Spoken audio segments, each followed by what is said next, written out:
Alors, toujours sur la femme vertueuse, on va reprendre Micheléi 31, à partir du verset 11 cette fois-ci. Donc dans le verset 10, nous avions parlé de la femme talentueuse en deux parties. Donc qui trouvera une femme talentueuse, son prix dépasse de loin celui des perles. Donc je vous invite à réécouter l'audio précédent pour bien assimiler l'enseignement qui a été transmis, qui a été donné, qui était par rapport, c'était vraiment lié à la richesse, parce qu'ici on parle du prix de cette femme, et on parle de la rareté de cette femme, et vraiment l'enseignement était riche pour tous, même pour moi-même, et le Saint-Esprit nous enseigne à chaque fois qu'il nous délivre une parole. C'est pour ça que c'est important de creuser dans la parole, creuser en profondeur. Donc dans cette partie-là, nous regarderons le verset 11. Le cœur de son mari a entièrement confiance en elle, ainsi il ne manque pas de butin. Je relis encore. Le cœur de son mari a entièrement confiance en elle, ainsi il ne manque pas de butin. Ici, nous parlons du cœur du mari qui a entièrement confiance en la femme vertueuse.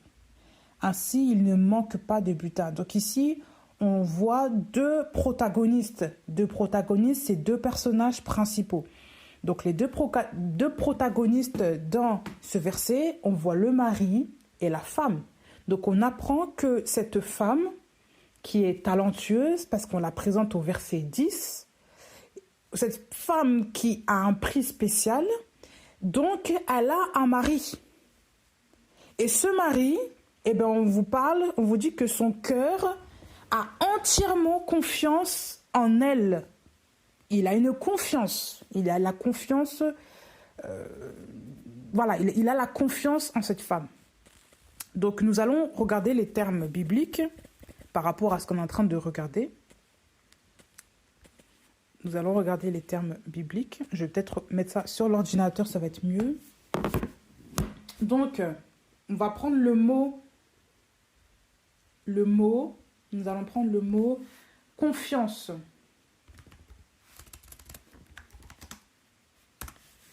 Confiance, comme ça l'est traduit ici. Donc le mot confiance, toujours dans Micheléi 31, voilà, à partir du verset 10. Donc le mot confiance en hébreu, c'est batash. Batash qui signifie se confier à, confier, avoir confiance, être confiant, se sentir en sécurité. Donc, on vous parle aussi de se reposer, s'appuyer, placer, calme, sûreté, assurance, se fier, indolente. Donc ici, vous avez vu, le mot confiance est quelque chose qui surgit. On vous parle de quelqu'un qui est dans le repos concernant sa femme. Et si on voit maintenant dans les verbes latins, qu'est-ce que la confiance? Donc la confiance, dans le dico latin, ça signifie hardiesse, assurance. Ça vient du mot confidencia, confiance en soi, fidencia, donc confiance. Et on vous parle de l'espérance ferme en une personne. Donc fides. La foi, donc le mot confiance vient du mot foi. Fiducia, confiance, ça vient aussi du mot foi. Ça, c'est confiance en quelqu'un. Fiducia, confiance aveugle en quelqu'un. Stolidus, confiance aveugle. Espérance ferme en une personne ou une chose. Confidencia, etc. Assurance, hardiesse, voilà. Les mêmes termes reviennent. Si je clique sur le premier mot confidencia, ou fidencia plutôt, fidencia, on vous parle de aplomb, de grande assurance, comportement confiant et ferme, assurance, hardiesse. Donc, on vous parle du caractère qui n'est pas branlant. C'est une ferme assurance. Et vous voyez même les mots latins nous parlent de quelque chose de ferme, de l'assurance. Et nous avons vu ça où on vous parle ici de la ferme assurance. De quoi on parle là? On a trouvé ça déjà dans la définition dans l'hébreu par rapport à la foi. On va prendre ça rapidement. Donc 1 Timothée 6, je retiens. Donc qu'est-ce que nous voyons? Vous voyez comment les écrits parlent? C'est quelque chose que je n'avais pas vu. Hein. C'est maintenant que je découvre que la confiance, c'est lié à la foi. Donc dans Hébreu, voilà.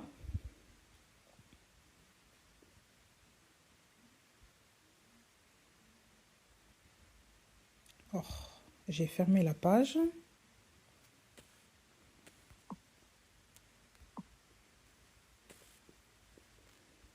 Ici, on nous parle dans Hébreu 11, verset 1er. Or, la foi est une substance de choses qu'on espère, une conviction de celles qu'on ne voit pas. Dans d'autres versions, on dit « Or, la foi est une ferme assurance des choses qu'on espère, une démonstration de celles qu'on ne voit pas. » Mais on va se baser sur la version de la BIM, de la BJC, qui parle ici de la substance. Et si je vois, par exemple, si je vais regarder dans les textes, qu'est-ce que veut dire le mot substance? On vous parle, c'est un mot qui vient c'est un mot grec hypostasis, qui signifie ce qui est fixé ou placé au-dessous. Chose posée au-dessous, la sous-structure, la fondation ou encore le fondement.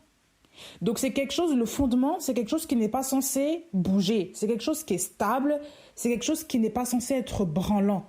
C'est quelque chose qui ne doit pas vaciller ça et là. Et c'est à partir des fondations que la maison va être construite. Donc s'il n'y a pas de fondation, la maison va partir, mais en catastrophe. Il suffit qu'il y ait un petit vent pour qu'elle soit détruite. Mais quand il y a les fondations, eh ben, elle est fortement enracinée, elle ne bougera pas. Même s'il y a plusieurs intempéries, elle n'est pas faite pour être détruite. Elle est faite pour demeurer, pour résister. Voilà, la fondation, c'est la partie la plus solide, la partie intérieure qu'on ne voit pas, mais c'est la partie la plus solide. Donc ici, on définit la foi comme cela. C'est la substance, c'est-à-dire c'est la base, le fondement de choses qu'on espère.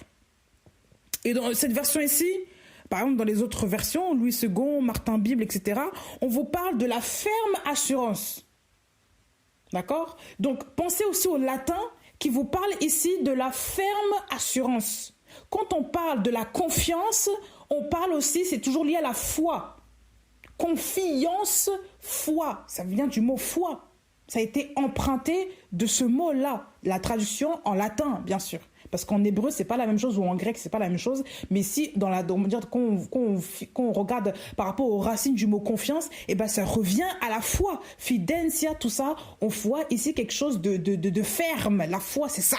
C'est la fermeté. C'est quelque chose qui ne bouge pas. Et si on revient par rapport à ce qu'on est en train de voir, par rapport, à ce qu'on est en train de lire par rapport à la femme vertueuse, et bien ici nous voyons que le cœur du mari, il a entièrement confiance en elle. Donc il y a quelque chose qui est inébranlable. Le cœur de son mari, la foi, il a confiance dans cette femme. Il a entièrement confiance. Ce n'est pas un doute qui vacille ça et là. Non, c'est la confiance totale. Et comment est-ce qu'on peut avoir confiance, une confiance aveugle, comme on l'a vu tout à l'heure dans les traductions en latin? Comment est-ce qu'on peut avoir une confiance aveugle en quelqu'un?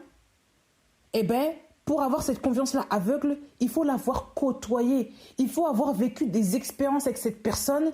Il faut avoir vécu, il faut avoir été dans la régularité de la vie commune, la vie quotidienne avec cette personne-là pour avoir une confiance dite aveugle, comme on l'a vu ici. Il a entièrement confiance. Donc c'est un homme qui ne bronche pas, qui ne vacille pas, qui ne se pose pas d'éternelles questions concernant sa femme. Je parle des hommes qui sont sains d'esprit, pas des hommes qui ont eu des troubles dans le passé. Des hommes qui sont sains d'esprit, qui n'ont pas eu de blessures apparentes particulières par rapport à un passé. Ces hommes-là, et il y a des hommes qui ont confiance dans leur femme. Entièrement confiance. Ils savent, il y a des choses qu'elle ne fera jamais. Le cœur du mari. La Bible dit par rapport au cœur, qu'est-ce que la Bible nous enseigne? Garde ton cœur plus que toute autre chose, car c'est de là que procèdent les sources de la vie. Nous allons le prendre.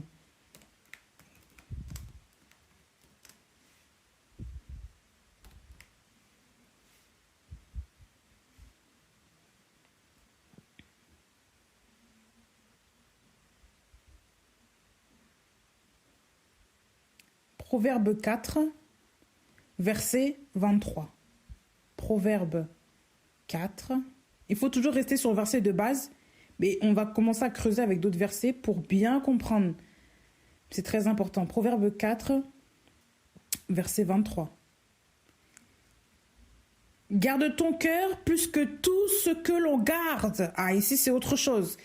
Garde ton cœur plus que tout ce que l'on garde, car de lui procèdent les sources de la vie.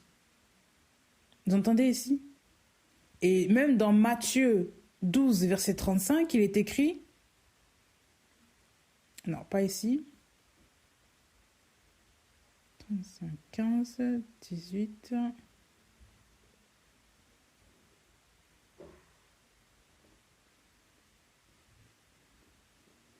Regardez. L'être humain bon tire de bonnes choses du bon trésor de son cœur, et l'être humain méchant tire de mauvaises choses de son mauvais trésor. Donc en fait ici on comprend que le cœur c'est comme le trésor. Le cœur c'est de là où tout vient. Et on vous dit que le cœur du mari là, de la femme talentueuse, il a confiance en cette femme. Il est entier dans la confiance. Il est dans le repos. On l'a vu dans les textes, voilà. Dans les traductions, batash en hébreu. La confiance, c'est le repos. C'est le fait de s'appuyer. De ne pas être dans l'inquiétude. De ne pas être dans le tourment. De ne pas être dans le trouble. De ne pas être dans le doute. De ne pas être dans le soupçon. De ne pas être dans une réflexion permanente concernant cette femme. Non, il y a un repos là qui est là. Il y a un repos qui s'est installé dans son cœur parce qu'il connaît cette femme. Il l'a côtoyée, il a l'habitude de traverser sans doute des choses avec cette femme pour que son cœur soit dans la fermeté. Parce que pour éprouver une personne, pour savoir si une personne est suffisamment stable dans sa tête, il faut l'éprouver. Ah ben oui, il faut éprouver. Il faut éprouver cette personne. Pour voir si un arbre est suffisamment enraciné, ramenez-lui les tempêtes. Il faut que la tempête aille, que la pluie, les machins, vous allez voir si cet arbre est suffisamment enraciné, si ses racines sont suffisamment profondes, parce qu'il a eu le temps de creuser ses racines dans le sol, il ne va pas broncher d'aussitôt. Ce n'est pas tous les arbres qui sont arrachés à la moindre tempête. Bah oui. Mais quelque chose qui n'est pas fermement enraciné va décoller directement. D'où la parabole du semeur, des 4 terrains, et voilà du semeur, tout ça. D'où cette parabole-là où on parle des péripéties, où on parle, des plantes qui poussent aussitôt. Mais comme elle n'avait pas de racines elle-même, dès que le soleil parut, il la brûle, il la sèche. Ben voilà. On parle de beaucoup de maisons comme ça. La maison aussi qui est construite sur le sable et celle qui est construite sur le rocher. Il y en a une qui est restée ferme. Il y a eu les torrents qui sont venus. Il y a eu la pluie. Il y a eu tout s'est abattu contre cette maison-là. Mais elle n'est pas tombée. Elle est restée ferme. Pourquoi? Parce qu'elle était fondée sur le roc. Elle avait comme fondement le roc. Le roc. Ah bah oui. Mais la maison qui était construite sur le sable, elle avait comme fondement quoi? Elle avait comme fondement, le sable. Donc on ne peut pas bâtir sur du sable et vouloir résister, c'est impossible. C'est impossible. Regardez. Matthieu 7, ça vous pouvez marquer les versets, vous pouvez juste écouter. Matthieu 7, à partir du verset 24. C'est pourquoi quiconque entend de moi ces paroles et les met en pratique, je le comparerai à un homme prudent qui a bâti sa maison sur le rocher. Et la pluie est tombée, et les fleuves sont venus, et les vents ont soufflé, et se sont précipités sur cette maison, et elle n'est pas tombée parce qu'elle est fondée sur le rocher.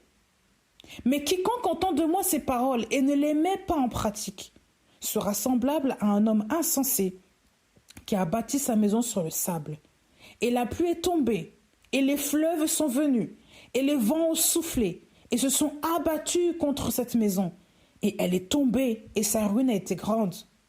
Or il arriva que quand Yahushua eut achevé ses discours, les foules furent choquées par sa doctrine, car il les enseignait comme ayant de l'autorité et non comme les scribes. Et là, je précise bien que Yahushua a parlé des mêmes péripéties qui sont venues sur les deux maisons. Les mêmes.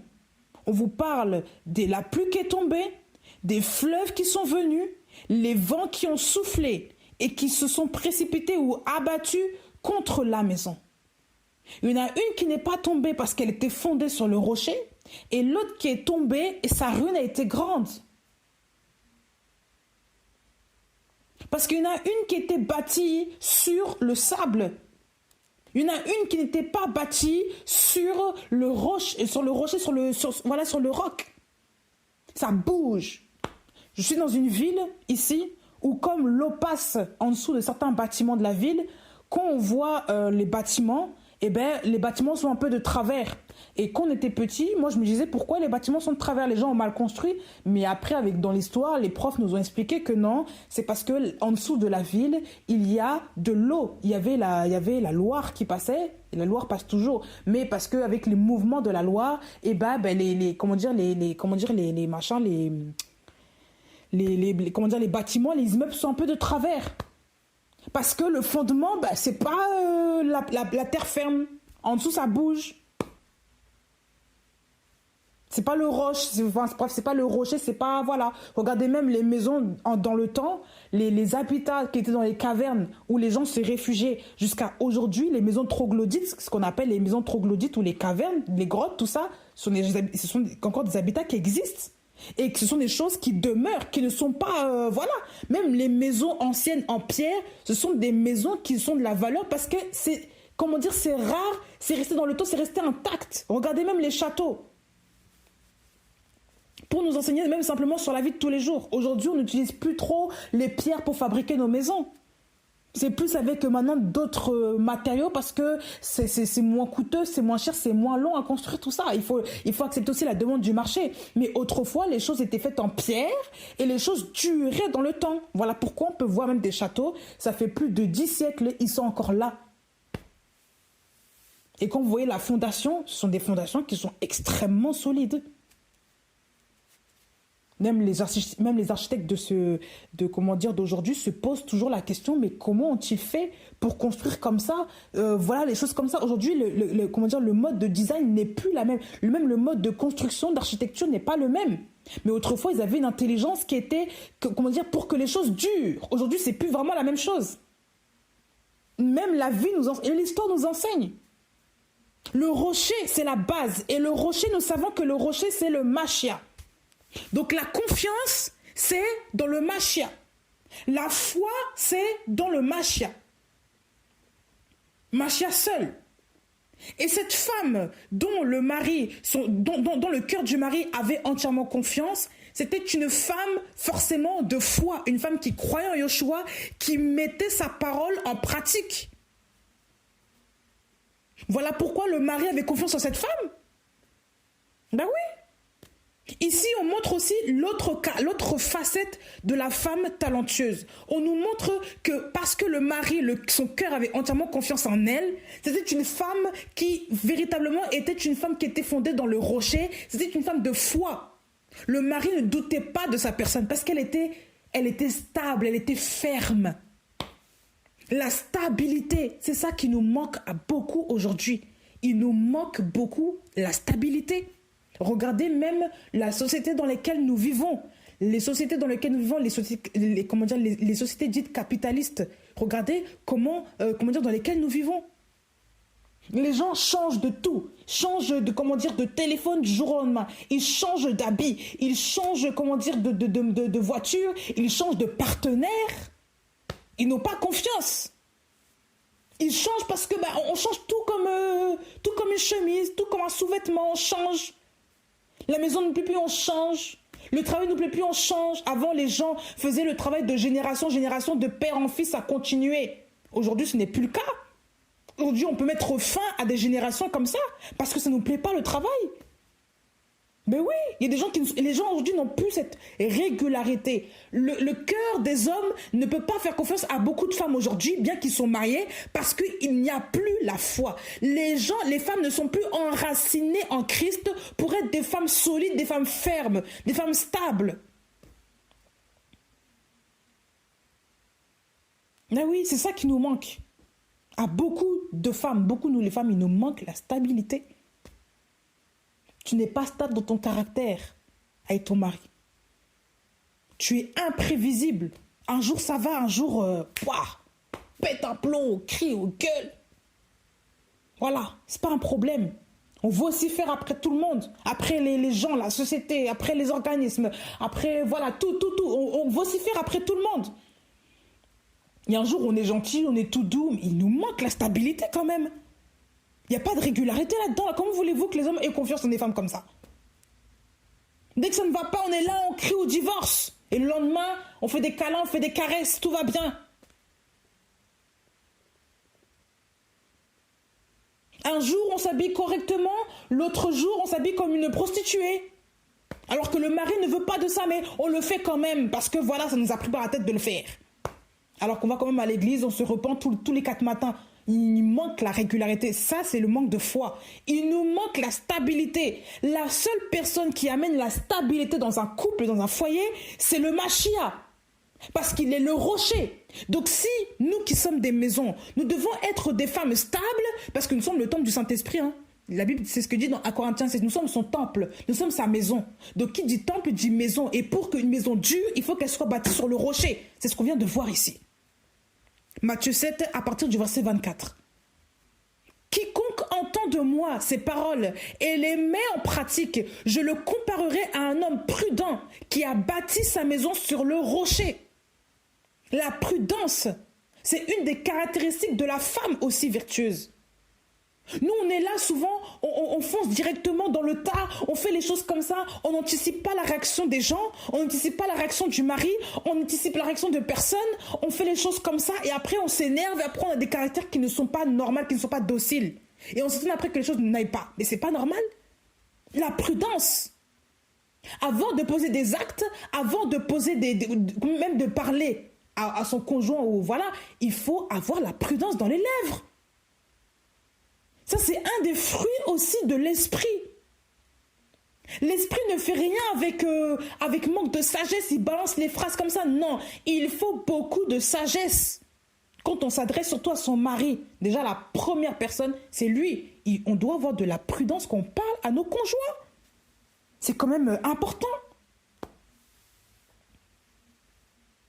Et le Saint-Esprit, quand il rentre dans notre vie, et il pointe du doigt certaines choses qui ne vont pas. Et il faut accepter ça. Parce que quand nous sommes filles d'Élohim, le Seigneur nous corrige. Il ne faut jamais oublier. Quel que soit le temps de conversion que nous avons dans le Seigneur, nous sommes filles d'Élohim. Il ne faut jamais oublier cela. Enfin, si vous l'êtes. Quand le Seigneur te parle, il te parle, tu écoutes sa voix, tu es sa fille. Donc quand il te dit arrête, cesse ton caractère, il faut écouter. Je sais, ce n'est pas simple, ce n'est simple pour personne, mais il faut écouter ce que l'Esprit nous dit. Parce que le jour où le Seigneur va nous briser d'une autre manière, ça ne va pas être beau à voir. Ben oui, parce que le Seigneur peut aussi prendre d'autres moyens pour nous faire, pour nous faire asseoir dans sa parole. Et souvent là, parfois qu'on a, souvent après là qu'on pleure, ouais, il faut que le Seigneur agisse d'une manière quand même qu'on puisse l'écouter par sa voix. Qui n'est pas jusqu'à nous briser. S'il nous brise, c'est parce qu'on résiste tellement comme des orgueilleuses, on n'écoute pas. Et voilà, le Seigneur est obligé de nous briser, de nous casser. Parce qu'on veut avoir le cou raide. Mais le Seigneur n'aime pas le cou raide. Il veut que nous soyons malléables entre ses mains. Nous avons comme charge de supporter notre mari. À nous les femmes. Mais c'est biblique. L'amour supporte tout. Mais tout ce que le Seigneur nous a assigné de supporter. D'accord? Donc, tu n'es pas obligé, par exemple, je ne dis pas qu'on doit supporter les frères et sœurs. Oui, ça, c'est vrai. Mais une personne qui t'enquiquine matin, midi, soir, la personne... en fait, tu subis la compagnie d'une personne, tu n'es pas obligé de supporter cette personne-là, tu peux aussi t'en éloigner. Dans l'amour, tu fais ça, je ne parlerai pas de cette personne-là, mais voilà, simplement. Mais ton mari, par contre, tu es obligé de le supporter. Parce qu'il est ton mari. Comment est-ce que le Seigneur nous enseigne aujourd'hui? Le Seigneur nous dit qu'il faut mettre ces paroles en pratique. Donc le fait de mettre la parole en pratique, c'est ça qui va faire que nous sommes des femmes bâties sur le rocher. On a besoin d'entendre la parole de Yahushua pour la mettre en pratique. On a besoin de passer du temps dans sa présence pour entendre sa voix et mettre en pratique ce qu'il nous dit. Même les conseils par rapport à notre mari, on a besoin d'entendre ça. Parce que si on n'entend pas la parole de Yahushua, on ne peut pas être ferme, on ne peut pas être fidèle, on ne peut pas avoir la foi en lui, on ne peut pas être des femmes stables. Et souvent, c'est ça qui nous manque.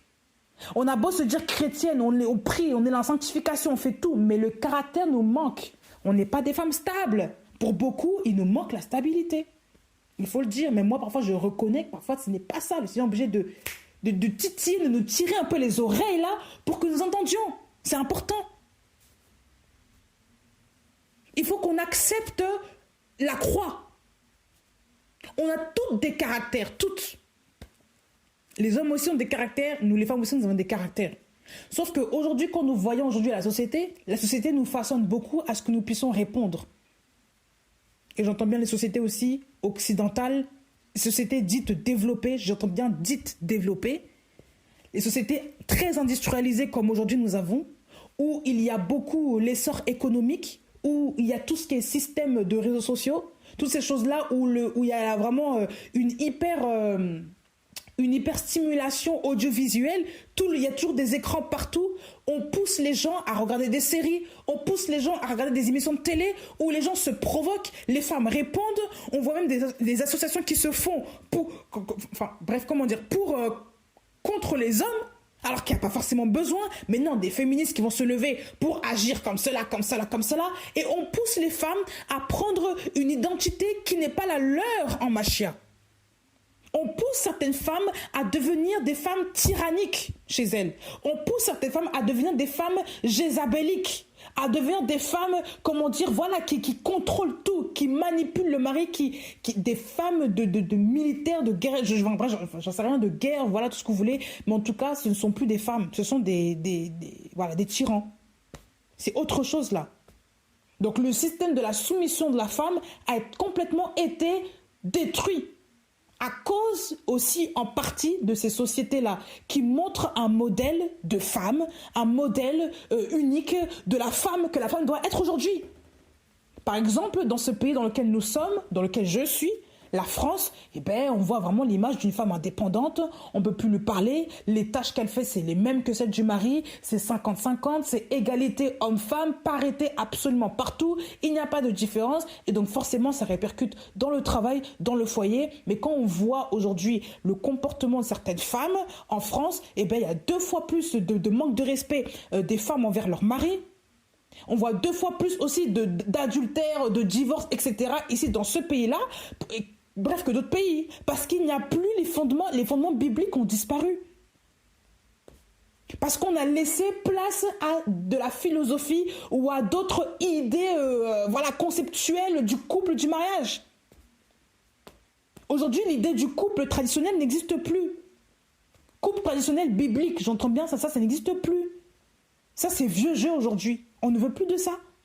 On préfère avoir, cette idée-là de la femme qui fait tout ce qu'elle veut, qui doit être indépendante, qui doit avoir du temps pour elle, qui peut divorcer, qui peut oser proclamer le divorce comme elle a envie, parce que voilà. Qui peut avoir peut-être ses enfants, sans façon, c'est pas un problème. On a vraiment cette image-là aujourd'hui qui est catégorisée dans nos sociétés. Dans le travail, n'en parlons pas. Oui, ça se ressent beaucoup. Ça se ressent énormément. Juste à voir, c'est pas forcément un péché, ce que je veux dire. Juste à voir l'essor de plus en plus de femmes devenir des dirigeantes. De plus en plus d'entreprises qui sont exclusivement féminines, ou même quand tu vois dans les entreprises, ce sont les femmes qui gèrent et qui maltraitent, entre guillemets, les hommes, mais à travers des contrats de travail, on ne se rend pas compte. Hein. Il y a beaucoup de choses qui victimisent aussi beaucoup les hommes. Hein. Et il faut voir aussi quand une femme blessée devient dirigeante, c'est qu'elle fait subir aux hommes. Ce sont des femmes extrêmement difficiles, qui ont beaucoup trop de caractère, qui cassent les autres et qui crient beaucoup. Pourquoi? Parce que dans le passé, quand vous regardez, eh bien, il y a une blessure par rapport à la jante masculine. Et ce sont souvent des femmes qui osent trop le temps sur ces personnes-là, sur ces individus-là qui s'appellent hommes. Parce que dans le passé, il y a une cassure, il y a quelque chose qui a fissuré, quelque chose qui n'a pas été réparé par rapport au rapport avec l'homme. Alors qu'autrefois, dans les générations passées, ce n'était pas le problème de la femme. La femme n'endossait pas ce problème, il n'y a pas ce problème-là sous-jacent apparent. Les femmes, il y avait, oui, certes, beaucoup d'injustices entre le mari et la femme, l'homme qui pouvait exagérer sur beaucoup de plans, hein.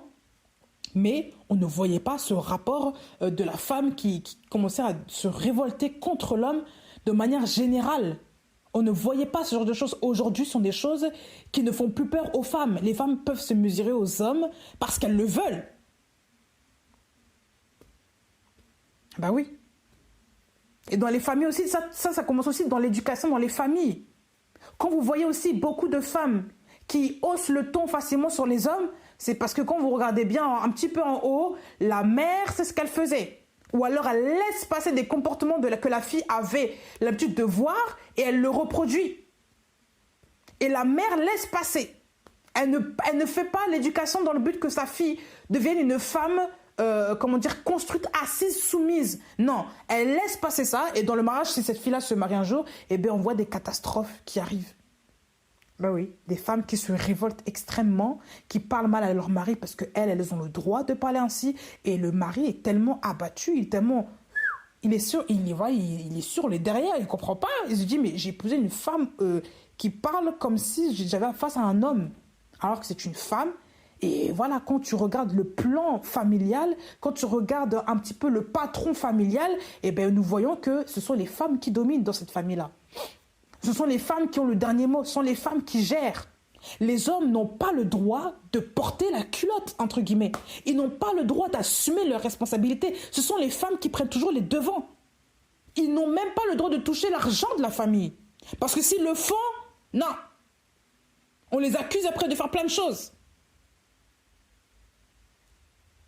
Prenons encore l'exemple des femmes qui gèrent absolument tout dans le foyer. Ça, c'est encore une erreur qui est dramatique, qui est tragique. Des femmes qui veulent prendre absolument le monopole de la responsabilité financière d'une famille. Elles ne concertent pas le mari pour faire des transactions. Concernant l'école des enfants, on ne concerte pas. Concernant les voyages, on ne concerte pas. Concernant les dépenses à faire, les dépenses quotidiennes, on ne concerte pas. Non, on gère tout de notre côté-là. Le mari, lui, il fait que s'asseoir et recevoir seulement ce qui est dans la main. Voilà ce que la femme fait. Mais le mari n'a aucun œil sur les dépenses. Il ne sait même pas ce que sa femme fait. Et même si sa femme reçoit un salaire, il n'a même pas le droit de toucher même pas 1 euro dans son salaire. Pourquoi? Parce que c'est l'argent de sa femme. Des femmes qui contrôlent comme ça c'est l'esprit de Jézabel qui est derrière. Donc je pense qu'on a tout à nous repentir aussi là-dessus, parce qu'on a fait des erreurs. Il y en a d'autres qui l'ont fait inconsciemment, mais c'est toujours construit, c'est toujours sous l'influence de cet esprit-là. Quand on est mal enseigné, les démons prennent le dessus. C'est pour ça qu'il faut prendre le temps d'écouter les Saint-Esprit, de prendre le temps dans la présence du Seigneur. Je sais qu'on a des responsabilités en tant que mère. On en a. Je sais qu'on a le travail, le mari, le foyer, les enfants. On a beaucoup de choses. Beaucoup de choses à gérer. Mais le Seigneur qui nous a donné une famille, il est plus organisé que nous-mêmes. Donc, il sait qu'il y a un temps où nous pouvons le consacrer pour passer du temps dans sa présence. Ça, il le sait. Donc, même parfois, je pense que le ménage, je ne dis pas que le ménage n'est pas important, mais le ménage n'est pas primordial quant à la relation que nous devons avoir avec le Seigneur. Le repas est important, mais si le repas peut être décalé un petit peu sans que les gens aient trop faim à la maison et qu'on doit passer du temps dans la présence du Père, de Yeshua, pour écouter ses commandements, pour lire, méditer sa parole, si on peut le faire, il faut le faire. Si le mari gagne assez d'argent et qu'on n'a pas besoin de travailler autant comme le mari, eh bien on peut faire du temps partiel, rentrer à la maison, passer du temps aussi dans la présence du Père. Il faut parfois prioriser les choses. Et la priorité de notre vie, le commencement, c'est Elohim. Donc le commencement n'est pas le travail. Le commencement n'est pas les enfants. Le commencement n'est pas le repas, le repassage, comment dire, les devoirs, les courses. Voilà, la grand-mère a appelé, le tonton a envoyé l'argent. Ce n'est pas ça le Bereshit. C'est Elohim. Elohim doit prendre déjà la première place. Je ne dis pas qu'il faut vous réveiller, je ne sais pas à quelle heure pour commencer à prier. Non, chacun s'organise comme il veut, selon l'esprit, selon sa configuration familiale. Attention, on est toutes libres. Mais il faut quand même marquer un temps pour le Seigneur. Il ne faut pas commencer à dire que ça c'est un temps perdu, je vais passer du temps plus tard dans une autre assemblée, qu'on aura le temps, je vais y aller, commencer à prier avec des frères et sœurs. Mais c'est pas ça, passer du temps avec le Seigneur. Toi, tu as une intimité personnelle que l'autre n'a pas. Tu dois passer du temps avec toi et le Seigneur. Tu es son épouse avant toute chose. Tu n'es pas l'épouse des autres. Donc tu es l'épouse du Seigneur. Le Seigneur passe du temps avec son épouse. Nous sommes son épouse. Et le salut est personnel. Le salut n'est pas collectif. La prière est bonne de prier avec des frères et sœurs, mais le salut, la méditation là, ça se fait, voilà, on médite avec le Père. On ne médite pas avec, je ne sais pas qui, voilà. La première personne avec qui on doit se retrouver, il faut apprendre à rester seul. Il y a des gens qui n'aiment pas rester seuls. Oui, parce que la solitude les renvoie aussi à leur propre eux-mêmes. C'est déjà un problème, c'est-à-dire que vous fuyez encore la présence du Seigneur. Ils cherchent toujours la présence des gens pour recevoir un peu d'ambiance spirituelle. Mais non, mais ça, c'est pas une boîte de nuit quand même, là. C'est quoi cette affaire-là? Il faut avoir une relation avec le Père d'abord. D'abord. Parce que c'est lui qui va relever, qui va parler à ton cœur. Il va te dire, tu sais, ma fille, tu as un comportement envers ton mari qui n'est pas correct. Comment tu parles, ça, ce n'est pas normal. Ma parole dit ça. Voilà le comportement d'une femme. Donc tu dois commencer à te comporter comme ça parce que ma parole exige que la femme doit se comporter ainsi envers son mari. Mais ça, tu ne peux pas l'entendre avec un frère ou une sœur, forcément. Le Seigneur va parler à ton cœur, à toi seul. Donc arrêtez de toujours multiplier les réunions de prière sans cesse alors que vous ne passez même pas du temps avec le Père chez vous. Vous n'arrivez même pas à rester même chez vous parfois. Vous fuyez votre chez vous, pourquoi? Il y a des femmes qui fuient leur maison. Elles préfèrent toujours rester chez les autres. Mais chez elles, elles ne veulent pas. Parce qu'encore une fois, la maison les renvoie à elles-mêmes. La maison les renvoie à leur propre personne. Elles ont peur de se regarder en face, de savoir ce qu'elles sont réellement. Vous fuyez le Père, pourquoi? Le Père est le seul à vous reconstruire. Le Père ne veut pas vous détruire. Si vous allez vers lui, il va certes casser des mauvais fondements, mais c'est pour que vous soyez construits en lui, c'est pour votre bien. Ce n'est pas pour votre malheur. Donc le mieux, c'est de retrouver cette intimité, cette présence avec le Père, pour qu'il nous console, pour qu'il pense nos blessures, pour qu'il relève ce qui ne va pas, pour qu'il enlève les épines de notre cœur. Pour que nous saisissions ces choses-là. On a besoin d'être enraciné dans le Père. L'enracinement ne se fait pas à travers les veillées quotidiennes avec les autres. L'enracinement, c'est dans sa présence, son intimité. La régularité tous les jours avec le Père. On doit méditer sa parole jour et nuit. Comment voulez-vous être des femmes stables si vous ne pouvez pas être enracinées dans le Père? Vous ne pouvez pas. C'est pour ça qu'il y a des femmes qui vacillent, qui sont là, un jour ça va, mais on prie quand même, mais on a des caractères spectaculaires parfois, il faut le dire, spectaculaires. Avec les enfants, mais on ne se contrôle pas, avec le mari ça ne va pas, mais ça c'est pas un témoignage, ça, vous ne pouvez pas faire des trucs comme ça et vous dire chrétien tout va bien. Vous insultez les gens facilement et demain on s'excuse, tout va bien, mais vous ne voyez pas qu'il y a un problème là quand même? Où est l'enracinement? La régularité. Même une journée sans lire la Bible, on voit quand même les effets après. On voit quand même la différence. Ah bah là, la colère commence à revenir, l'impatience revient, les critiques, ça revient un peu. Ouh là là là, je vais commencer, voilà. Vous voyez comment la chair revient? La chair veut toujours prendre le dessus. La chair veut toujours prendre le dessus. Elle veut vous contrôler, elle veut vous dominer. Vous comprenez pas? La chair, là, toutes nos passions, nos désirs qui doivent être crucifiés à la croix vont se raviver, vont ressusciter parce que parce que chaque jour, on n'a pas de relation, voilà, avec le Père régulière. Il n'y a pas ça. Toi qui étais une femme douce, parce que tu étais près du Père, il suffit que tu ne lises pas un jour, que tu ne passes pas dans la présence du Seigneur un jour et demi, 2 jours, et te voilà en train de redevenir une femme agressive, méchante. La chair veut toujours trouver l'opportunité pour revivre et pour dominer à nouveau. Et ça, c'est pour détruire. Et souvent, on pense que c'est les démons. Non, parfois, c'est nous-mêmes. Il faut le dire. La chair, la Bible dit que la chair est faible. Hein? La chair est faible. Souvent, on cède facilement. On cède à nos pulsions charnelles facilement. Parce qu'on a oublié le temps avec le Père. Le Bereshit, là, le premier, là. Voilà. Chaque jour, on doit rester au pied du Père. Chaque jour. Nous sommes ses filles. Il ne faut pas l'oublier. Nous ne sommes pas des adultes de Dieu. Je n'aime pas... J'emploie ce terme-là pour bien faire comprendre les choses aux gens. On n'est pas des adolescentes de Dieu, ni des adultes de Dieu. Nous sommes des filles et des fils. Des filles de Dieu. Nous, en tant que femmes, nous sommes des filles de Dieu. Dieu, Elohim, n'a pas de rival. Il n'a pas de concurrent. Il n'a pas d'homme avec qui on ne peut plus parler parce qu'il, maintenant, c'est bon, il a 40 ans de conversion. Ça n'existe pas. Elohim ne fonctionne pas comme ça. Il faut qu'on se l'intègre. Il faut qu'on accepte qu'Elohim n'a pas de concurrent en face de lui. Nous sommes tous ses filles. On doit tous rester à ses pieds. On doit rester enraciné dans sa doctrine, garder ses fondements. Il faut arrêter, il faut pas qu'on sorte tout le temps, qu'on se là, voilà. Et par rapport même à tout ça, tout le comportement de la femme que je suis en train de parler, il faut voir aussi les compagnies avec qui vous êtes. Il y a des femmes qui se comportent toujours de manière très très agressive avec tout le monde, et à force d'être avec leur compagnie, vous manifestez le même caractère. Ça veut dire qu'il y a des personnes qui ne sont pas bonnes pour vous, parce que quand vous ramenez ça après chez vous dans votre foyer, ça fait des étincelles avec votre mari. Et à chaque fois, vous menacez votre mari. Mais ça, c'est pas la stabilité, tout ça, là. Et un jour, on prie, un jour, on pardonne, après, un jour, on recommence. Comment voulez-vous que la personne vous fasse confiance, entièrement confiance, comme il est écrit là, dans les proverbes, là? C'est pas possible.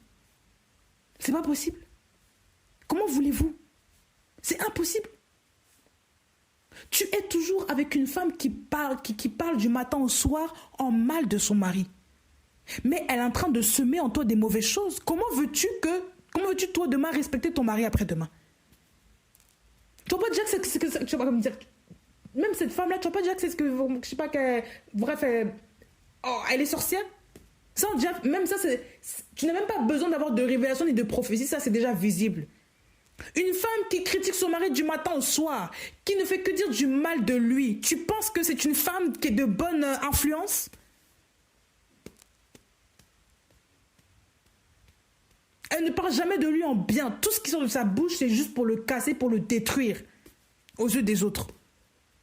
Elle le fait passer pour l'homme méchant, alors que si on regarde la réalité, c'est pas forcément le monsieur qui est méchant. La femme aussi a des caractères, un caractère spécial. Mais on ne veut pas le dire parce que c'est l'homme. Il faut toujours qu'on casse l'homme. Il faut qu'on casse l'homme. Parce que ça, c'est dans la mentalité déjà occidentale ou je ne sais pas de quel pays. Il faut qu'on casse l'homme. Quand il nous saoule, on le casse. Voilà. Et on intègre ça après dans l'assemblée. Et certaines femmes après sont infectées de cet esprit-là et commencent maintenant à mal parler à leur mari à la maison. Et ça commence maintenant à raconter à tout le monde que le mari lui fait du mal, tout ça. Et voilà comment ça commence. Les mauvaises compagnies. Les émissions aussi de télé qu'on regarde. Beaucoup aujourd'hui, quand vous regardez beaucoup les émissions de télé, les émissions de télé sont focalisées sur les querelles. Si c'est pas la politique, les débats entre gens, on n'entend que de la querelle, que des cris.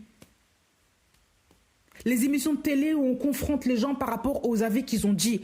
Les émissions où les femmes se critiquent entre elles sur leur tenue, sur leur mariage, toutes ces choses-là, qu'avant on regardait.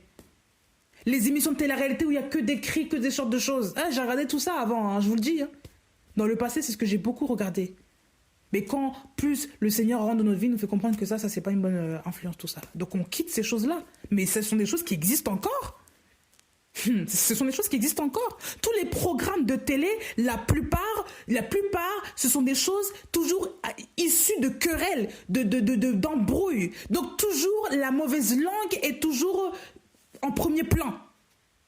Comment voulez-vous, vous qui regardez des choses comme ça, comment voulez-vous parler en bien de votre mari, en bien d'une sœur, en bien d'un frère, si vous regardez toujours des émissions comme ça, vous vous abreuvez l'esprit avec ce genre de choses?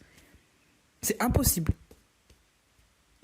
Indirectement, vous buvez des mauvaises eaux, vous vous en rendez pas compte. Vous pensez que vous buvez que l'eau de la parole? Non, vous buvez aussi des eaux amères, des eaux boueuses, des eaux dégoûtantes. Les critiques, on critique sur n'importe quoi et on prend. Et les femmes, on voit beaucoup de femmes qui critiquent. Donc forcément, la femme, l'image de la femme, c'est celle qui critique, celle qui palabre pour rien. Qui vous a dit que la femme est comme ça dans la parole? C'est marqué où? Et voilà comment on stigmatise les femmes. Et on les met devant et on dit que les femmes entre elles, paf, les embrouillent. Il faut même des films ou des télé-réalités, des émissions exprès pour les embrouilles, pour que les gens se divertissent à travers cela. Vous vous rendez compte? Regardez la distraction, regardez l'idiotie de ces choses-là. Regardez même dans quoi avant nous étions versés ou alors dans quoi vous êtes versés actuellement.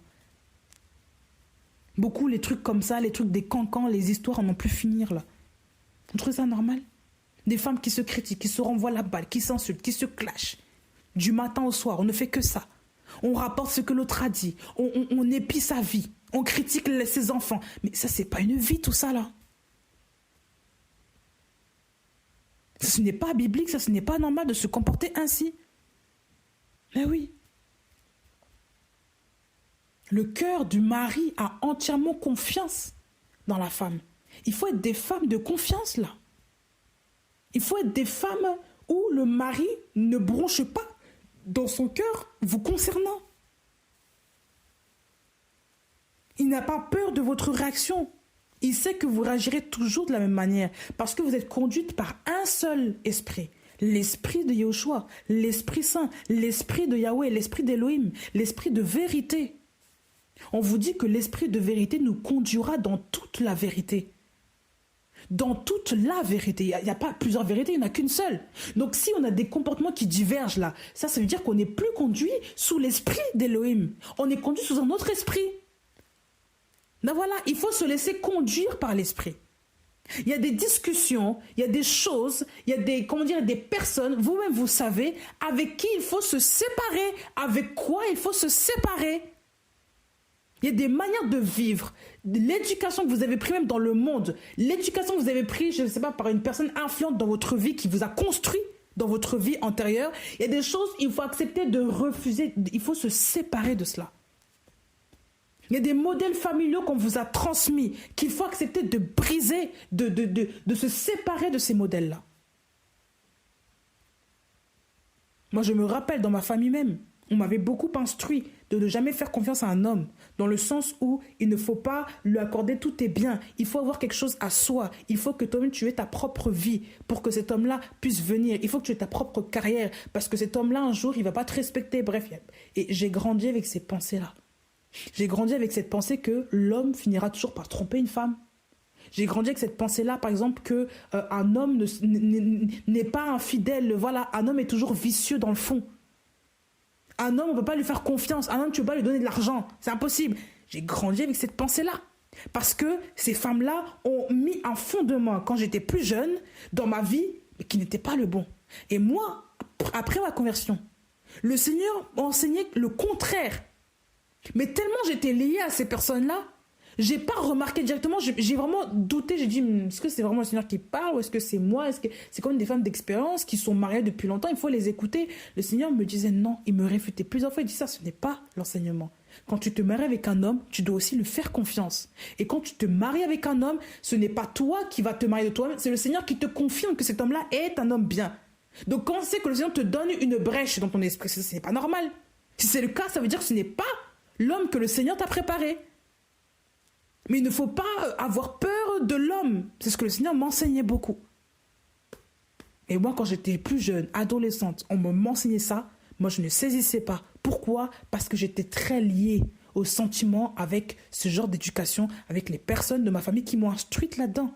Mais plus nous grandissons dans le Seigneur, plus nous sommes enracinés en lui et plus nous parvenons à demeurer fermes en lui. Et donc, nous nous opposons aux fausses doctrines, aux faux enseignements. On s'oppose naturellement aux enseignements qui contrecarrent, qui contredisent la parole d'Élohim. et qui qui font de la vérité un mensonge. On contredit ces enseignements-là qui ne sont pas d'Élohim. Il ne faut pas donner tout à ton mari parce qu'un jour il va te faire ça. Il ne faut pas tout lui accorder, il ne faut pas tout. Il ne faut pas lui faire confiance, tu ne sais pas ce qu'il peut te faire.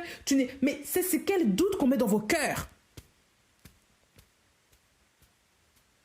Il y a des femmes qui prennent leur expérience de femmes blessées et l'attribuent comme doctrine à la place de la parole. Et ça, c'est très dangereux, ça. Parce que souvent, ce sont des femmes qui sont office de figure de nos familles. Qui sont comme des totems, comme des emblèmes de nos familles. Des femmes de référence. Et le Seigneur doit casser ces idoles dans nos cœurs, là. Il y a des idoles qu'il ne faut plus accepter. Il faut briser ces idoles dans nos cœurs. Il ne faut jamais accepter cela. Même si même si c'est la tantine la plus grande de la famille, même si c'est la tante la plus influente de la famille, même si c'est ta mère ou je ne sais qui, il faut refuser tout enseignement qui n'est pas basé sur la parole. J'entends bien sur la parole. Si c'est un enseignement qui est basé sur la parole, tu prends. Mais si c'est un enseignement qui n'est pas biblique, pourquoi vas-tu écouter des eaux amères, des eaux boueuses, des eaux destructrices? On n'écoute pas ce genre de choses. Parce qu'après, on voit le dégât dans les familles. J'ai endossé même ce dégât-là dans ma famille, je vous le dis. Et on voit les séquelles, même parfois, on se dit, mais c'est compliqué, Seigneur, jusqu'à quand je vais traîner ce caractère? Jusqu'à quand est-ce que je vais être une femme? C'est l'une de mes plus grandes prières. Seigneur, je veux être une femme comme ça pour mon mari. Je veux être comme ça pour mon mari.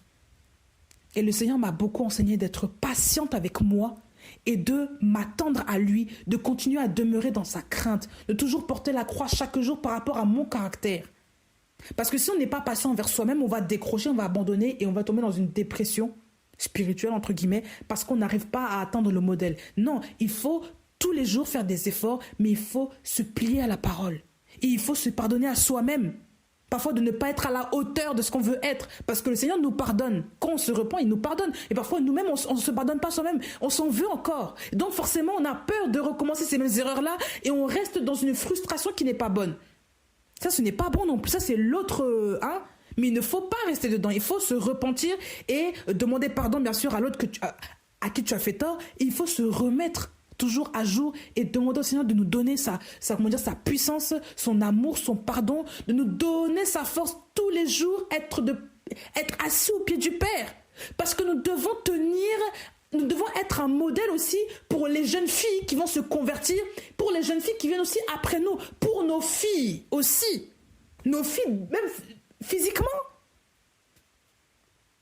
Comment devons-nous transmettre aussi la parole? Eh bien, c'est à travers notre comportement. La Bible dit quoi? Si quelqu'un ne sait pas diriger sa propre maison, comment pourra-t-il diriger l'église du Seigneur? Il y a des femmes qui se crient prophétesses partout, mais leur maison ne savent pas diriger à cause de leur caractère. Mais c'est ça aussi, le caractère. Tu as un problème avec ton caractère, mais tu veux diriger comme l'assemblée de je ne sais quoi. Non. Nous devons tenir un modèle. Nous devons tenir un caractère devant nos enfants. Les enfants doivent témoigner aussi de nous. Et on le verra plus tard même dans la Bible. Les enfants de la femme vertueuse la disent bienheureuse. C'est une femme qui était joyeuse. C'est pas une femme qui a été coléreuse, qui se plaint, qui s'énerve, qui ronchonne tout le temps. Pas une femme qui râle à tout bout de champ. Avec un mauvais comportement, on l'appréhende, on ne sait pas trop, on a peur de ça. Mais attendez, ça c'est pas normal tout ça là. On est humain, on comprend que parfois on s'énerve. Mais on ne peut pas toujours avoir des comportements désagréables, vraiment irritables, irritants, vraiment irascibles avec les gens. C'est pas possible. Il y a des femmes, c'est tout le temps comme ça. Elles sont méchantes, même dans la manière de parler. C'est de la méchanceté. Elles ont appris à parler méchamment de tout le monde. Parce que c'est le seul modèle qu'elles ont eu. Mais en Machia, ce n'est pas ça. La Bible dit que l'amour est bon. L'amour, c'est la bonté, la bienveillance. Dans votre bouche, on doit entendre de bonnes paroles. On ne doit pas toujours entendre des paroles qui sont versées dans les critiques. Ça, c'est pas normal, tout ça, là. Comment voulez-vous que le mari ait confiance en vous? S'il sait que quand il vous dit quelque chose d'important, vous prenez son histoire, vous la racontez à toutes vos copines. Honnêtement, où est la confiance là-dedans? Il y a des femmes comme ça. Elles ne font que raconter l'histoire de leur mari, elles le prennent, elles le racontent à tout le monde. Même leur intimité, parfois ça ne dérange personne. Elles vont raconter l'intimité de leur mari à tout le monde. Ça ne dérange personne. Parce qu'elles sont vautrées dans le péché. Ça, c'est un manque de sanctification. Elles ne réalisent pas. Hein. Ça, c'est pas la fidélité. Ça, ce n'est pas être une femme fidèle, ça. Ben oui, vous croyez que la fidélité, genre, c'est seulement une femme qui ne trompe pas son mari. Même rien que dans ça. Comment veux-tu que ton mari, comment dire, te confie des choses importantes sur lui? Comment veux-tu qu'il ouvre son cœur envers toi alors que tu es une femme qui est passoire? Tout ce que tu mets dans la passoire, toute l'eau que tu mets, ben, ça coule, ça tombe, ça ne reste jamais dans la passoire parce qu'il y a des trous partout.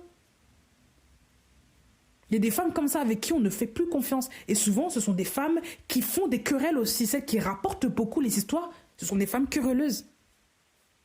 Des femmes souvent qui créent des polémiques, qui créent des problèmes, qui créent des quiproquos, toutes sortes de querelles, toutes sortes de divisions, de problèmes, de quiproquos, de palabres là, elles sont dedans.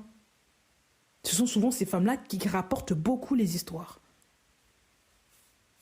Des rapporteuses, des rapporteurs, tout ça. On ne peut pas toujours se lier. Vous ne pouvez pas vous lier, vous, en tant que femme chrétienne. Femme sanctifiée, j'entends bien. Parce que chrétien, aujourd'hui, c'est un grand mot. Hein. Sanctifiée, qui met la parole de Elohim en pratique. Vous ne pouvez pas commencer à marcher avec de telles femmes et vous dire ensuite, je suis chrétien aussi. On ne s'assoit pas à la table des moqueurs. On ne marche pas sur le conseil des méchants. On ne mange pas le pain avec le meurtrier, là. On n'a rien à faire avec des gens comme ça. Il faut laver vos mains dans l'innocence, hein, je vous le dis. Hein. Il y a des femmes, elles ne sont pas des bonnes compagnies. On ne peut pas traîner avec des femmes comme ça. Parce que même à travers leur bouche, tu vois déjà le fruit de leur cœur. Elles ont beau vouloir montrer aux gens qu'elles sont gentilles, elles donnent des cadeaux. Ce ne sont pas des femmes de bonne compagnie. Il faut les laisser entre eux, là, voilà, mauvaises femmes. Il faut les laisser entre elles, entre mauvaises femmes. Vous devez prendre un autre chemin. Changer de route. Ah, c'est comme ça. Il y a des femmes, même de leurs enfants, elles parlent même mal de leurs enfants, ça ne les dérange pas. Elles pilulent le mal sur leurs enfants. Elles créent la division parmi leurs enfants, ça ne les dérange pas. Leurs frères et sœurs, c'est pareil, ça ne les dérange pas. Parce qu'elles sont animées d'un esprit impur, ça c'est les querelles. Quand vous voyez des femmes comme ça, ce sont les querelles qui sont là. Il faut s'en éloigner. Des femmes qui jettent toujours la faute sur les autres, qui aiment toujours ramener tout à elles, qui font savoir à tout le monde qu'une personne est méchante, ce sont des femmes querelleuses. Il faut s'en éloigner. Quand vous voyez des femmes qui n'ont pas honte de critiquer les gens qui même n'ont rien fait, elles n'ont pas honte de critiquer des gens innocents. Ce sont des femmes non seulement qui ont le sang sur leurs mains, comme les Jézabel qui ont accusé un innocent comme Naboth. Naboth n'a rien fait. Hein. Elle a accusé un homme qui n'a rien fait, qui a juste défendu son droit. C'est une femme qui avait le sang sur les mains. Ah bah oui. Il y a beaucoup de femmes comme ça. Les femmes comme Hérodiade, tout ça là. C'est la même chose. Faire couper la tête de Jean-Baptiste juste parce qu'il a dit une vérité, ça ne plaît pas. Naboth, il a dit, ça c'est mon droit, je garde la terre de mes pères, je ne te vends rien. C'est son droit. Ça ne plaît pas. Donc pour ça, il faut qu'on tue la personne, il faut qu'on l'assassine avec sa langue. Il faut toujours qu'on fasse le mal. Ce sont des femmes qui ont le sang sur les mains.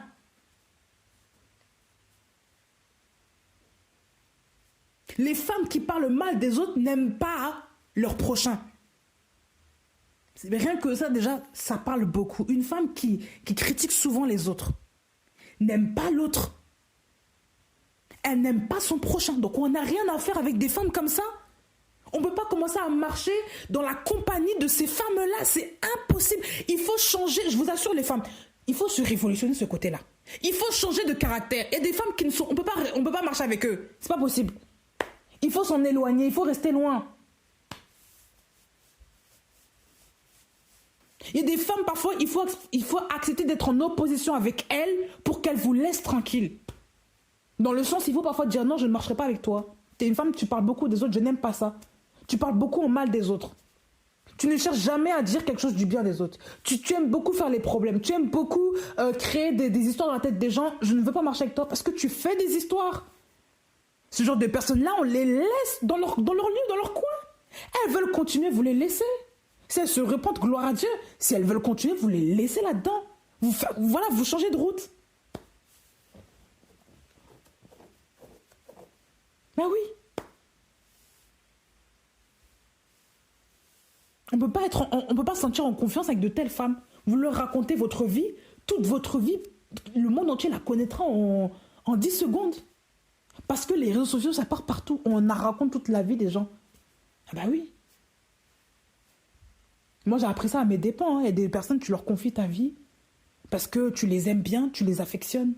Et la naïveté aussi, on nous confie nos vies parce qu'on est tellement naïf parfois. On se dit, oui, c'est quelqu'un du même sang que moi, ou même c'est quelqu'un avec qui on parle beaucoup, on rigole bien. Mais quand tu le racontes ta vie, il faut savoir ce qui se verse de l'autre côté.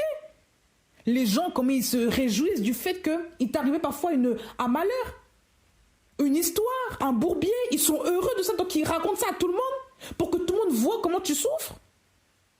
Et quand tu apprends, tu te dis, mais donc, c'était ça. L'intention de cette femme-là, c'était ça. Il y a des gens qui sont jaloux de vous, vous en rendez même pas compte. Il y a des gens qui sont jaloux de vous. Ils aiment vous voir languir. C'est pour ça qu'ils aiment vous demander, mais est-ce que tout va bien? Avec ton mari, ça va? Avec tes enfants, ça va? Avec l'affaire du banquier, là, ça va bien? Avec l'affaire de, comment dire, de ce qui se passe à l'église, là, ça va? Avec l'affaire de je ne sais quoi, comment dire, le déménagement, là. Pourquoi? Est-ce que tu sais que ça s'est bien résolu? Il y a encore un problème, là. Ils sont juste en train de gratter juste pour commencer à créer leur histoire et balancer ça aux yeux des gens. Et un jour, vous apprenez que l'autre avec qui tu ne parles même pas, que tu connais à peine, connaît ton histoire, qu'il connaît que tu as tous les problèmes du monde. Alors tu as confié ta vie à cette personne. Et je tiens à le dire, le premier confident de la femme, c'est le mari. En dehors de, après, bien sûr c'est le mari est après Elohim. Le premier c'est Elohim, après c'est le mari. Mais le premier, la personne physiquement là, c'est le mari normalement. Si c'est un homme de foi, un homme aussi qui te respecte, qui t'aime, c'est un homme qui gardera tes secrets, tout comme toi aussi, tu dois garder aussi ses secrets à lui. Parce que le couple n'a pas été fait pour être un couple passoire ou un couple musée, là. Tout le monde vient visiter, tout le monde va savoir. Non, non. Trouvez-moi un verset où c'est marqué que lorsque un couple a un problème, il doit aller divulguer ses affaires devant les gens. Non. C'est marqué où? Dans quelle Bible? J'entends bien dans un couple. Parce qu'entre frères et sœurs, c'est pas pareil. Entre frères et sœurs, tu as un problème avec un frère et sœur, tu peux en parler avec quelqu'un qui ne veut pas comprendre parce que la personne aussi fait des choses. Oui, on peut parler entre nous, entre frères et sœurs, pour pouvoir juger selon la parole. Mais dans un couple là, où est-ce que c'est marqué ça? Le premier juge, on n'a pas dit que c'est pas comment dire que c'est interdit. Le premier juge entre l'homme et la femme, c'est Elohim, ce n'est pas une personne. Le premier confident, c'est Elohim d'abord. Dans le premier couple là, la personne qui était avec Adam et Ève, c'était qui? C'était pas Yahweh? Est-ce qu'on avait vu une autre personne? La personne qui s'est introduite, c'est le serpent. Et c'est lui qui a fait des dégâts ensuite. Ah ah. Mais la personne qui n'a jamais fait de dégâts, qui a toujours protégé l'homme et la femme, c'était Yahweh. Il leur a même défendu de faire un péché. Mais le serpent leur a contraint de le faire. Ça veut dire qu'il y a des personnes qui s'introduisent dans votre couple. De toute façon, quand il y a toujours une tierce personne dans un couple, le couple n'ira jamais bien, je vous le dis, ça finira toujours en dispute, en cacahuète, en divorce, il y aura toujours quelque chose qui ne va pas. La confiance ne pourra jamais s'installer, jamais, parce que vous avez mis quelqu'un entre vous. C'est Yahweh qui doit tenir la seule place. Vous comprenez? Vous êtes une femme qui craint Dieu, de qui avez-vous peur? Yahweh est tout puissant, Yahweh est plus qu'un homme, plus qu'une femme, plus que tes copines. Donc il suffit à ton couple. Tu n'as même pas besoin de consulter une maman pasteur, consulter une prophétesse pour savoir ce qui voilà dans ton couple. Non. À moins que le Seigneur t'oriente vers une personne de confiance. Mais s'il ne le fait pas, reste au pied du Seigneur. Ne pas commencer à exposer ta vie de couple aux gens. Ça, c'est pas normal tout ça là. Même tes enfants là, t'as pas besoin de leur raconter attends toute ta vie de mariage, de couple. Non. Il faut que nous soyons fermes. C'est ça aussi la fermeté. Dès qu'il y a quelque chose qui ne va pas, je vais appeler la pasteur, je vais appeler la personne parce que vraiment, je ne comprends pas. Mais c'est pas la fermeté tout ça là. Et Yahweh, ou va dans ta chambre, plie les genoux, crie à Yahweh, demande au Père qu'est-ce qu'il en est, demande-le d'intervenir là. Parce que c'est lui qui, comment dire, lorsque tu t'étais marié avec cet homme, toi qui es une femme convertie, il était là, non? Yahweh était là, c'était le premier juge, c'est lui aussi qui a créé cet homme. Même ses parents ne savaient même pas qu'il allait devenir fille ou garçon. Il était juste dans le ventre, après on a fait l'échographie, on a vu que c'était un garçon. Mais même les parents ne savaient pas, ils ne savaient même pas à quoi il ressemblait. Yahweh lui connaissait toutes choses. Va vers Yahweh, c'est mieux. Ne te confie pas en l'homme. La Bible dit, maudit celui qui se confie en l'homme. Je vais vous montrer ce verset-là. Parce qu'on n'invente pas des choses.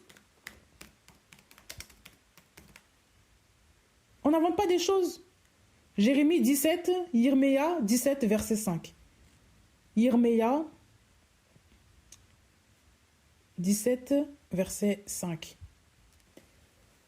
Maudit soit l'homme fort qui se confie dans un être humain, qui fait de la chair sa force et dont le cœur se détourne de Yahweh. Maudit soit l'homme fort qui se confie dans un être humain. Vous êtes maudites, vous toutes qui vous confiez dans vos copines. Vous êtes maudits, vous tous qui vous confiez dans un homme, ça est là pour raconter votre vie. Yahweh est où là-dedans? La Bible dit quoi même dans les proverbes? Si tu confies tes affaires à Yahweh, tes projets seront bien ordonnés.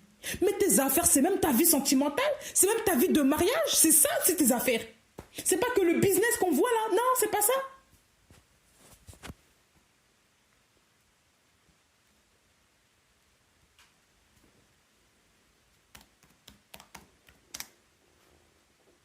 Il faut confier. Regardez. Proverbe 16, verset 3. Mishlei, hein. Mishlei 16, verset 3. Recommande tes affaires à Yahweh et tes projets seront bien ordonnés. Recommande tes affaires à Yahweh et tes projets seront bien ordonnés.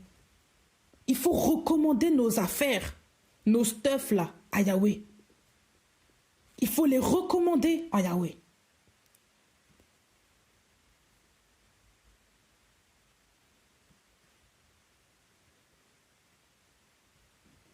Quand on voit affaires, action, travail, acte, travail, occupation, entreprise, accomplissement, ouvrage, l'œuvre, tout ce que vous faites, d'accord, les mais il me parle même de mais, vous voyez, mais, art, voilà, toutes ces choses, fatigue, tout ça là, occupation, tout ça.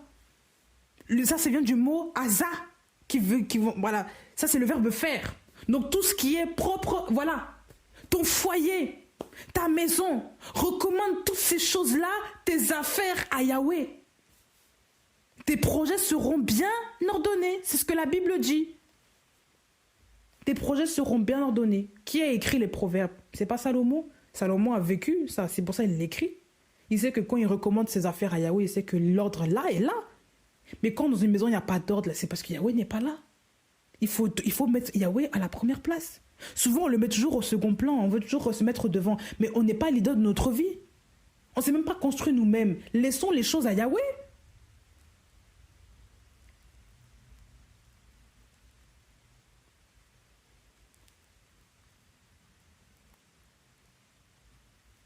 Il faut entendre ce qu'on dit là. D'accord? Je vais m'arrêter là dans un premier temps par rapport à la confiance. Mais il faut vraiment qu'on comprenne que notre caractère doit d'abord être fondé en Yoshua. Le fondement là d'une femme, c'est Yoshua. C'est le rocher. Nous sommes fondés en Machia. Nous ne sommes pas fondés dans les choses de ce monde pour nous comporter comme les femmes de ce monde qui n'ont pas de caractère et qui divorcent du jour au lendemain parce que ça ne va pas, parce qu'elles n'en peuvent plus.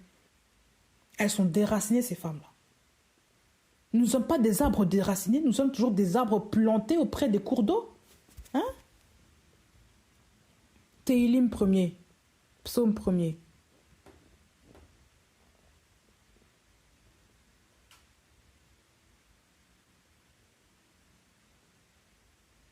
Téhilim 1er, verset 3. 1er, 2, 3. Heureux l'homme qui ne marche pas selon le conseil des méchants, qui ne s'arrête pas sur la voie des pécheurs et qui ne s'assied pas dans l'assemblée des moqueurs. Oui, s'il prend plaisir dans la Torah de Yahweh et médite sa Torah jour et nuit. Il deviendra un arbre planté près des ruisseaux d'eau, qui donnera son fruit en son temps et dont le feuillage ne se flétrira pas et tout ce qu'il fera réussira. Donc quel est le secret de la réussite? Quel est le secret du fait de ne pas être un arbre déraciné mais qui est toujours planté près des ruisseaux d'eau? Parce que quand il y a l'eau, il y a toujours irrigation. Donc s'il y a irrigation, ça veut dire que les racines ne sont pas asséchées pour se briser et pour être ôtées. Elles sont toujours, elles sont irriguées, elles sont flexibles, elles sont malléables, elles sont dures. Parce qu'elles sont dedans, il y a l'eau et le contact, là, l'eau, là. Voilà. Comment? Eh bien, on vous dit que cette personne-là, l'homme qui marche, heureux l'homme, c'est celui qui prend plaisir dans la Torah de Yahweh et qui médite sa Torah jour et nuit. Jour et nuit. Tout ce qu'il fera réussira. Il faut prendre plaisir dans la Torah de Yahweh. Jour et nuit. Ah bah oui, ça c'est... Si on ne veut pas comprendre ça, on ne peut pas réussir. Il faut savoir. On voit ça où encore? Dans Josué, Yehoshua, 1er verset 8. Que ce livre de la Torah ne s'éloigne pas de ta bouche. Médite-le jour et nuit afin de veiller à agir selon tout ce qui est écrit. Car alors tu feras réussir ta voie, alors tu prospéreras. Encore une fois, le Seigneur rappelle à Josué que ce livre de la Torah ne s'éloigne pas de ta bouche. Médite-le jour et nuit afin de veiller à agir selon tout ce qui est écrit. On vous parle de la méditation ici. On vous parle ensuite de la réussite et de la prospérité. Alors, de quoi parle-t-on quand on parle de la méditation? De quoi parle-t-on quand on parle de ça?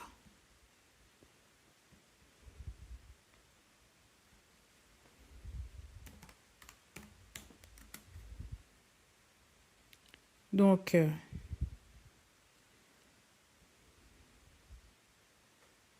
Josué 1, verset 8. Le mot méditer, c'est aga, qui signifie gémir, grogner, prononcer, méditer, grommeler, tramer, comploter, parler.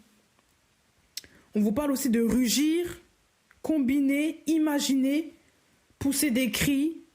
Donc, penser, dire, célébrer, annoncer, publier, parler, proclamer, soupirer. Et la racine primaire, c'est agig, qui signifie chuchotement, murmure, pensée intérieure. Ah, rêverie. Donc là, on parle de quelque chose, d'un chuchotement, voilà, tout ça. Donc, regardez même ici le champ lexical de ce verbe-là, aga. Ce verbe hébreu, aga, qui parle de la méditation. Le champ lexical, c'est quoi? C'est le champ lexical, tout ça, ce sont des verbes de parole. C'est le champ lexical de la parole, ce sont des verbes de parole. Hein? Et quand vous remarquez ça, gémir, prononcer, méditer, grommeler, tramer, comploter, parler, machin, c'est comme si c'est quelque chose qui se fait en secret. Donc, la Bible dit que nous devons avoir une intimité, une relation avec le Père dans le secret, avec lui. Nous devons commencer à parler au Père, interroger le Père, réfléchir, entendre le Père, penser, dire, prononcer. Les verbes de nos paroles, les verbes de paroles que nous devons avoir, ce sont des verbes qui sont, les paroles que nous devons contenir dans notre bouche sont liées à la parole et non pas liées aux critiques. Parce que ça, c'est maintenant, comment dire, les vipères là qui font ça. Là. Ça doit être lié à la parole. Regardez comment Yehoshua passait son temps à enseigner les disciples. Il ne faisait que parler que de la parole, de parler du royaume des cieux. Il a même dit chercher premièrement le royaume des cieux.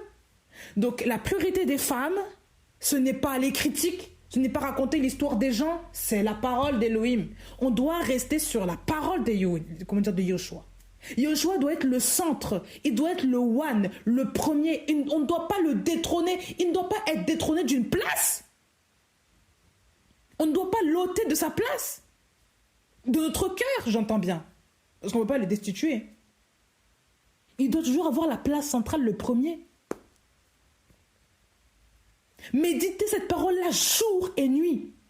Il y a des femmes qui ne méditent que 1 heure par jour. Enfin, 1 heure par jour. 10 minutes, on lit un verset, c'est bon, j'ai médité. T'as médité quoi? Tu passes pas du temps dans la présence d'Élohim? Pour toi, passer du temps dans la présence d'Élohim, c'est juste aller à l'église? Tu penses que c'est ça. C'est normal qu'à la maison, ton caractère est complètement horrible. On le voit. Parce qu'il n'y a pas du temps, il n'y a pas d'enracinement là, avec l'Élohim. On ne voit pas de changement notable. On voit une étiquette de chrétien, mais on ne voit pas de changement. La parole, ça ne change pas. La façon de s'habiller, de parler, de se comporter avec les autres. Son mari d'abord, ça ne passe pas. Et on le voit. Ce sont des choses. Ce qui nous manque aujourd'hui, c'est la stabilité, c'est ce que je vous dis. La méditation jour et nuit quotidienne, là, elle doit être appliquée à toutes les femmes qui se réclament d'Élohim. On ne doit pas être des femmes qui un jour ça va pas parce qu'il y a eu un problème avec la banque. Mais qu'est-ce qu'on s'en fout? Honnêtement. Est-ce Elohim qui a créé la banque? Est-ce la banque qui t'a fait naître, qui t'a donné la naissance? C'est elle qui te fait respirer? Pourquoi est-ce que tu t'inquiètes de la banque, que tu commences à pleurer pour la banque au lieu de pleurer même pour ta propre condition devant Elohim? C'est quoi cette affaire-là? C'est quoi ce comportement-là? On est là, on s'inquiète plus des choses de cette vie-là que pour nous-mêmes, pour nos enfants, pour notre mari. Pour le salut des âmes qui nous sont chères. Pour notre propre salut. Pour notre propre condition, on ne veut pas. On ne veut pas changer. Mais on pleure pour les choses de ce monde qui vont passer. Pour le permis de l'enfant, pour la voiture qui ne vient pas, pour l'école qui a un problème là-bas. Mais qu'est-ce qu'on s'en fiche, honnêtement? On s'inquiète parce que la femme de là-bas nous a critiqués, parce qu'on nous a virés du travail. Ok, c'est dur, sur le tas, oui, c'est dur. Et maintenant, ta relation avec Elohim doit-elle passer outre à cause de ça? Je pense que je dis des choses parfois dures, mais je les ai quand même expérimentées. Ah bah oui. Il y avait des jours avec mon mari, on n'avait pas de salaire. Je m'étais arrêtée à cause de l'enfant. Il n'y avait pas de travail qui venait pour lui. Chercher, toutes les portes étaient fermées. On a galéré, on a crié à Yahweh. Mais je m'accrochais quand même dans sa parole. Mais je m'accrochais jour et nuit dans sa parole. Et le Seigneur me gardait dans sa paix, je vous le dis. Parce que souvent on pense que c'est à force de pleurer que les choses vont changer. Non. Restez dans la présence d'Elohim. Restez à ses pieds. C'est là que les choses vont changer. Restez au pied d'Elohim. Ne cherchez pas à sortir de sa présence. Parce que là, vous n'êtes pas prêt. Il faut rester au pied d'Elohim. Il faut rester enraciné. Dans sa présence.